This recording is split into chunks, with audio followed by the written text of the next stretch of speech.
Good morning, Ibrahim. It's Caroline. I just wanted to say hello, and I'm sorry we've not been able to continue our reading. I hope you're okay, and I hope that you're finding some nice and fun things to do inside, and that you're carrying on with your reading because you are absolutely fantastic. Anyway, I thought maybe I could read you a story instead. So I've chosen The Lucky Hat. It's on the most difficult group because I know you like doing those. The Lucky Hat by Anne Half. You can wear my lucky hat. Kyle held out a red baseball cap. The edges were grey and grubby. David raised his eyebrows.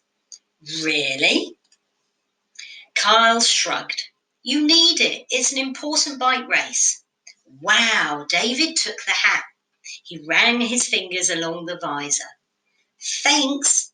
I promise I won't lose it. Kyle shrugged. Don't worry, it's lucky. It always turns up. Just don't wash it. It might lose some of its luck. David smiled. I promise I won't. He pulled on the cap. I'll take extra care of it. He hopped onto his bike. I know, Carl waved. Good luck. I'll see you there. David touched the cap one more time. I'll give it right back after the race. He rode towards the track. He couldn't lose it now. He had trained hard for this race. His bike shone like new. With the red hat, he was sure to win. I don't know if you've got a bike, Ibrahim. Can you imagine if you did and you were racing one of your friends down the road? Anyway, let's see what happens. The riders lined up. On your marks, the coach yelled. David's stomach rolled. Get set. David touched the brim of the lucky hat. He gripped the handlebars. Go! David went. He pulled ahead of the other riders. The red hat felt snug. The wind raced past. David saw the finish line. He pedalled harder. He was ahead. He crossed the finish line. David won! He wheeled his bike to a bench and sat down. The hat had worked. He took it off and sat it beside him. He was hot and he was very tired, but he was happy.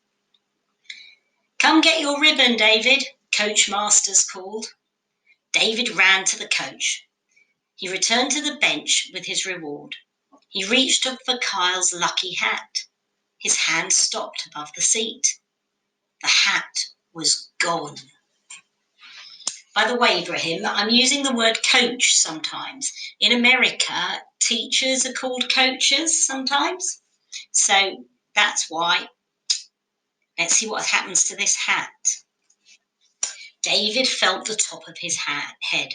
He looked under the bench. He looked at the people around him. No one was wearing the red cap. Kyle had trusted him with his lucky hat, and David had lost it. David looked in the rubbish bins and under picnic tables. He looked behind trees and in the bushes. The hat had vanished.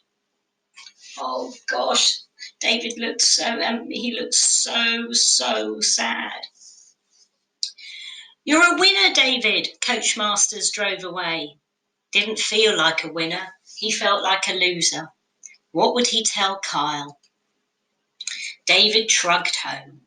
His mum made his favourite dinner. He barely tasted it.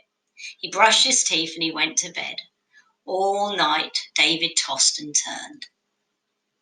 The next day, he went straight to the playground. Kyle was surrounded by a group of boys. David slowly walked towards him. And all because of this, Kyle was saying. He lifted his hand. David's mouth dropped open. Kyle was holding his lucky hat. David raced to his side. Your hat, he yelled. Where did you find it? You left it for me next to your bike. Kyle put on his hat. David shook his head. I thought I'd lost it. No, Kyle laughed. See? It really is lucky. It always turns up. So there it is. Where do you think he found his hat? Carl had it, didn't he? He already had it, and he was wearing it in the school playground. And what does Kyle lend to David to help him win the race? Well, that's easy, isn't it? Because it's called the lucky hat, and he lent him his hat. And then the last question, why does David have trouble sleeping? I think it was because he was really worried. He thought he'd lost Carl's hat, didn't he? Well, I hope you enjoyed that. And like I said, I'm sorry I can't speak to you, but maybe next term we can come and see you again. Keep up your reading and do a good job. I know how fantastic you are. So keep reading and take care. Bye-bye.